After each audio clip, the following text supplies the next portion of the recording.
আজি হল আমতি সেয়ে গলো মই বজাৰত কিবা কিবি আনো বুলি। প্ৰথমতে আহি দেখিলো মই আম কেইটা দেখি মোৰ লাগিল ভাল, খাই চালেহে গম পাম কিমান ভাল।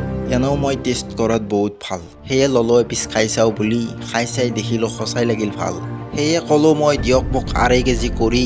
তাতে আকৌ ওজনত কি 50 গ্ৰাম হ'ল, বেছি ধৰিলে কমাব। তেতিয়া ময়ো ক'লো বাপেকে যাওঁ মই ঘৰত নাখাওঁ তোৰ আম, কাইলৈ যাব গেলি থাক তই আগত লৈ বহি। এনেকৈ ডাইলগ দিলে সি নিদিবনে আৰু, দিলে দিয়ক পিছত। আৰু এইফালে এইকেইটা আছে চিঞৰি মুকনি বুলি। ময়ো পিছে দিলো কৈ নাখাওঁ তহঁতক, নাই কোনো ইণ্টাৰেষ্ট তহঁতৰ ওপৰত, কিন্তু তথাপিও অলপ ল'ম দে আমতি বুলি। তাৰপিছত ততালিকে গাহৰি অলপ মাছ অলপ লৈ গৈ থাকো সোনকালে ঘৰলৈ, কিয়নো আমাৰ বতৰ বাবু আছে কান্দ কৰি। কেতিয়া ওলাই চকু পানী তাৰ নাই কোনো ঠিক।